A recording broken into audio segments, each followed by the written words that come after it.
Good morning, good morning. It's the dude sitting here in my chair of infinite knowledge up in the Caribou Mountains looking at fire danger, weather, and things like that. Today on the show, once again, BC kind of got through a day where there was some windy conditions and warm weather without too much destructive, crazy events happening. That's great. So fire danger was up for a day or so, and we're going to see it kind of easing off now. We got a little bit of a risk of thunderstorm in the Caribou today, which, could always light a few fires, I guess, in the long run. But, really for almost a month now, like 3 or 4 weeks, we've not seen much for lightning in British Columbia. I think it was before my birthday, like mid-April, where we had our last sort of round of significant lightning in the province. So we've been good that way for fire ignitions so far this year. Keep knocking on wood on that one. Now, what's happening, too, is the heat's moving eastward. Today, we're going to see that heat really ramp up into the prairies. With that heat ramping up comes the fire danger. The winds will be there as well. So I think we're in extreme fire danger territory for at least Saskatchewan and Alberta today as the fire danger starts to ease off for BC. We also got some precip coming in the next 24 hours. That's going to be beneficial for us, although not a great deal. Enough to basically suppress burning conditions a little bit, temporarily at least, and put some humidity into the province and put some cloudier skies. And, we kind of seen that the fires have been responding positively to when we have those weather changes, right? And the fact that we had a nice warm day without a whole lot of smoke exploding everywhere and people on the social media talking tells you that Wildfire Service really got a handle on some of those fires we had last week while the conditions were down for them. So that's what down weather can do for us. It maybe doesn't put fires out, but it certainly can make it easier for people to get in and work them without the fire standing up and being dangerous and running. Okay. Anyways, let's run the thing. There it is. This is bad news. My God. Falling out right now. Anything could happen. Get on! Wow. I'll watch the video later. Hey, try mopping this. Hit like, share, subscribe if you could. The channel's been going well lately. I'm trying to get to 10,000 subscribers this year. That was my whole goal. So if you could hit that button, ding the bell, whatever, become a channel member, help me get there. Okay, let's get on with the show. We got 39 fires burning in the province of British Columbia right now, but only 2 of them are new. So that shows you that despite the fire conditions yesterday, people weren't doing dumb things like burning grass in places like Hickson on a Friday, windy, blasting afternoon in which we all here on the channel knew that the fire danger was high. So maybe people were helping to not start fires themselves, being a little more conscious. That would be nice if that was the case. I can hope that, right? But also, like I say, we haven't had any lightning storms in a couple weeks, so we don't have a bunch of smoldering piles out there in the bush just waiting for a hot day to kind of wake them up and become a fire story. So here we are today. Extreme in the prairies, extreme. You got these pockets in BC still that are, moving towards extreme, but no, we're mostly, especially the Northwest is very blessed right now.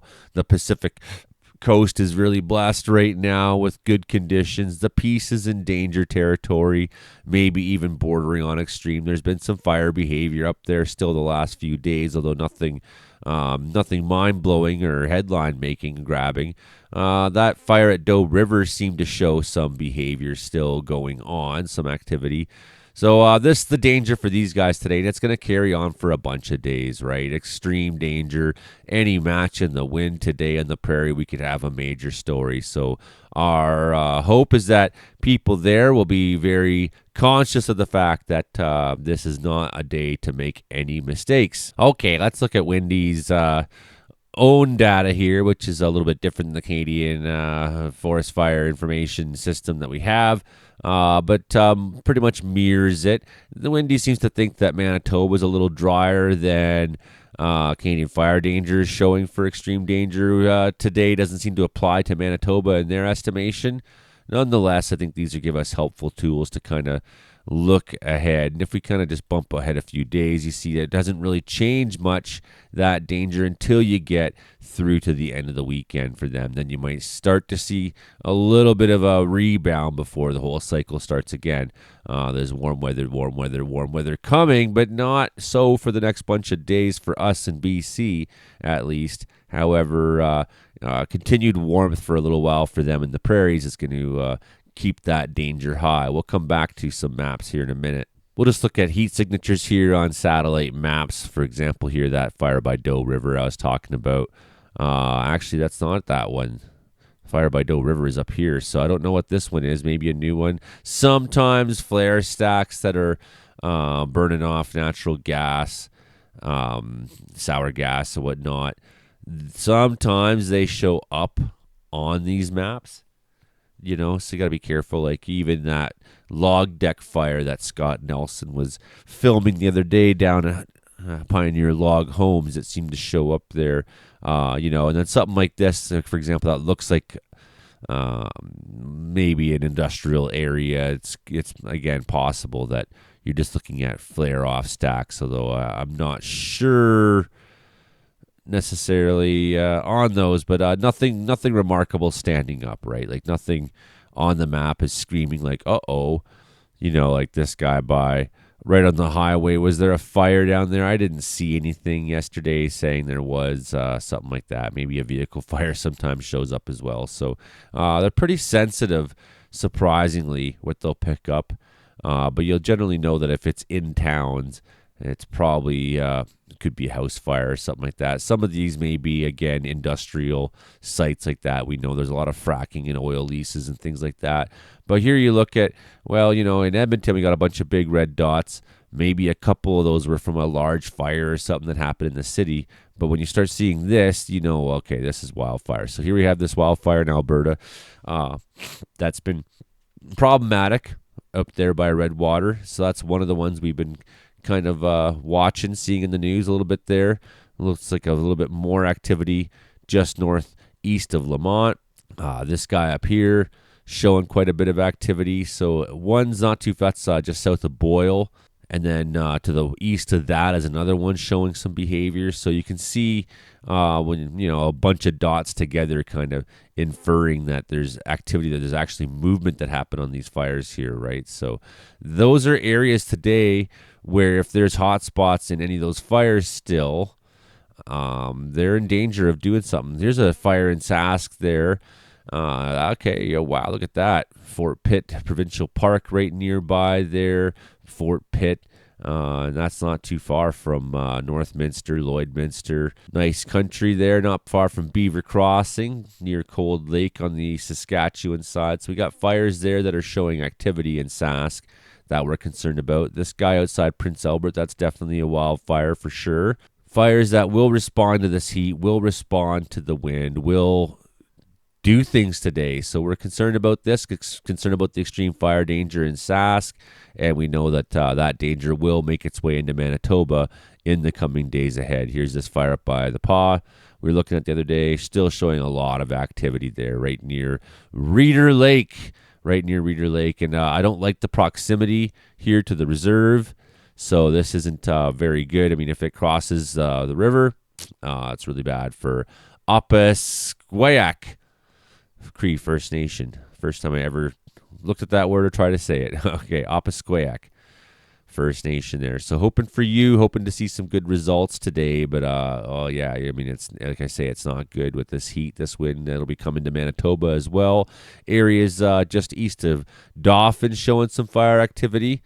Right there on Lake Manitoba. Here's Riding Mountain National Park. Absolutely beautiful part of the world. I'm not sure if you've ever tried to look at an Alberta Wildfire Map or a Sask Wildfire Map. They're kind of bonkers, and you'll be so glad we have the BC system as we do. It shows fire danger here.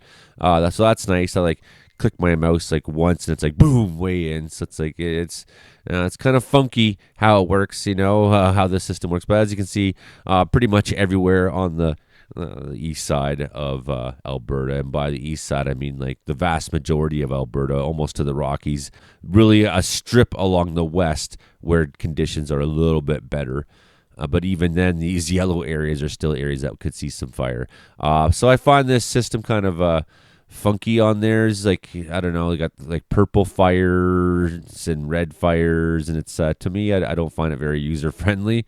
Hey, maybe if you're in Alberta, you get used to this, but 25 hectares on that one.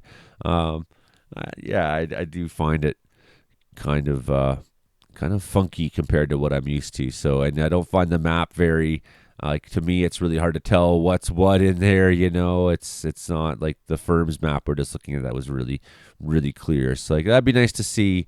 I'm sure it's a really low priority of Alberta to spend money on something other than carpets for Danielle Smith's office. They spent like $750,000 so that woman could have carpets. These are the people who talk about how we're going to cut waste and slash inefficiency. And then they spend fucking almost $1 million on carpets. And Saskatchewan's not much better. I mean, look at this map here. Like this is their active wildfire situation map. Like that's something out of like 1990s.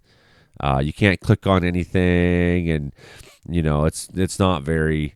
It kind of like just shows you that wildfires exist, I guess. Like, okay, it's like here's one down there, like not interactive whatsoever. So I mean, think about how much effort the province of British Columbia has put in to trying to make interactive wildfire maps that are usable. So the story this afternoon in Western Canada will be this. First, that upper level low we've been talking about in the Gulf of Alaska is lining up now to help usher some moisture, some cooler weather, some down weather into BC again. So this going to take our temperatures back down. As you can see, we're looking at a high probably in like, the mid-teens, maybe 14 or whatever, through the Caribou 15s. Vernon maybe reaching 21.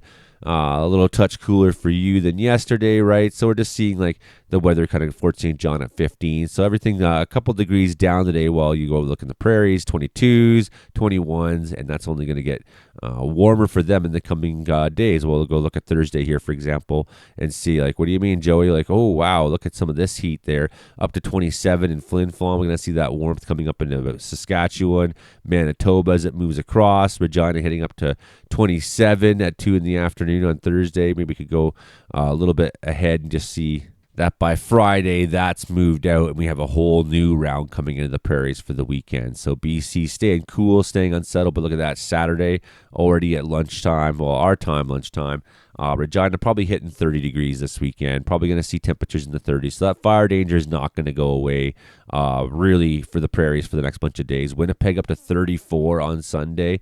We'll see that fire danger start to climb in Manitoba next as well. Well, meanwhile, for us in BC, no, not we're staying out of the fire danger. We're going to see conditions be reduced because we're going to see precip and cooler weather more or less be our story. Maybe some flurries up in northern BC, possibly a little bit of rain in the Caribou today. It's definitely clouded up, and I see some clouds this morning that were already stacking up, looking taller and taller. So I'm thinking that there's a pretty reasonable risk that this will be true, that we'll be seeing some flashes of lightning today. We'll look at 2 o'clock and just sort of see nothing major, but could see a thunderstorm or two in the Williams Lake area just south of maybe in the West Caribou. I'm skeptical seeing how tall some of the clouds out my window were already this morning. There was convection really standing up pretty early. So there may be a higher chance than we really think actually in the Caribou today. I won't be surprised if there's lightning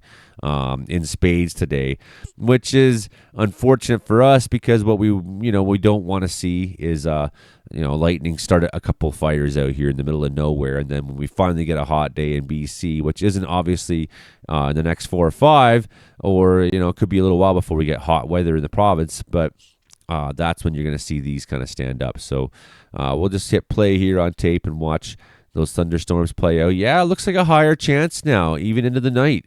So this is an elevated risk. This is different than what we've been seeing the last bunch of days. So, okay. So that's good news. Looking at the clouds before I hadn't. This is my first time looking at this map this morning. Just looking out the window and feeling the weather. I was like, yeah, I think there's going to be a higher chance of thunderstorm today.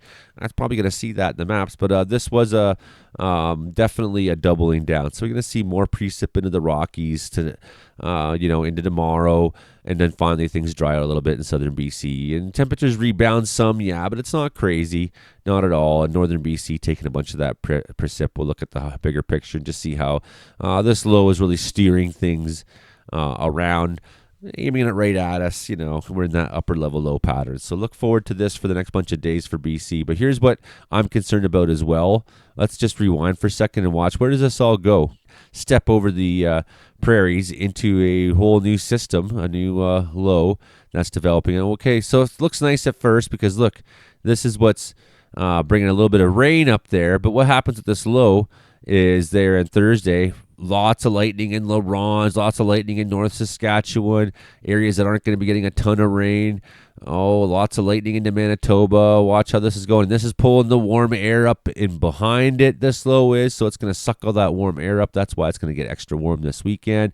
So we could see a round of pretty aggressive thunderstorms move across northern Saskatchewan, northern Manitoba, and light a whole bunch of new fires up that will wake up on Saturday morning. So I'm concerned of that. And meanwhile, it's like going to be 30 in Churchill on Saturday, but it's -3 in snow, or in Winnipeg, but it's going to be -4 and snowing in Churchill, -5 and whatnot Friday morning. So just like a real difference in the weather, a real difference of time a day makes. And so steering that warm weather up, well, here comes this high pressure. It's going to do the same thing too clockwise when it does. So we're really seeing like a concerning situation into the weekend for wildfire activity for the prairies, because not only do we have this heat, this dryness, and this wind, but we also now have that risk of lightning that could start off a whole bunch of new fires. So I'm going to stop at Friday. We'll have a weekend forecast, I think, for you tomorrow.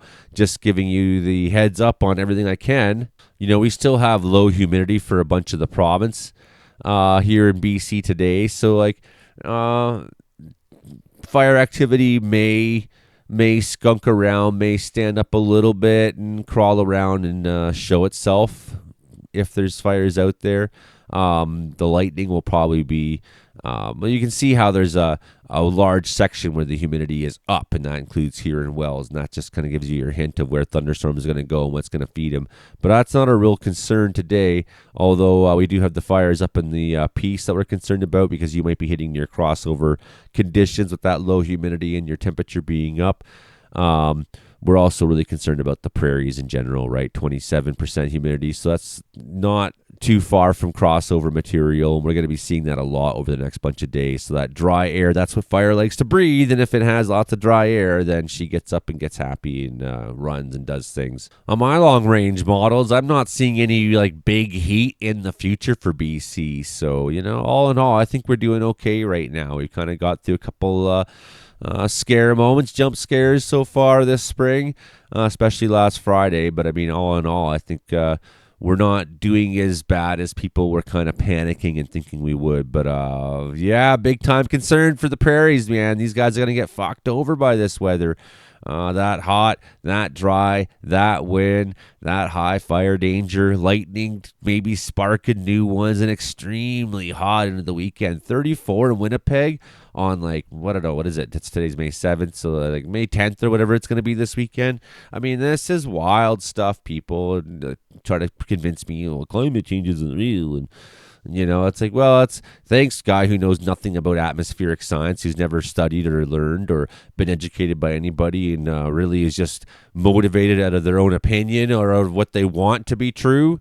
But the reality is there's so much heat that's been present this year already, going back to March down in the USA. There's been so much heat. It's been noticeable for people who've been watching weather for 20, 30, 40 years.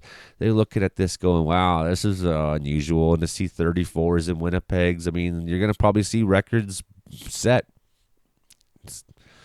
And fires are going to stand up and they're going to fuck off. And there's going to be some headlines in the next coming days. You guarantee it. I guarantee it. You heard it here. You heard it from Joey Only Caribbean Weather Dude YouTube channel. Hit like, share, subscribe. We'll see you around there. Okay, friends? Bye now.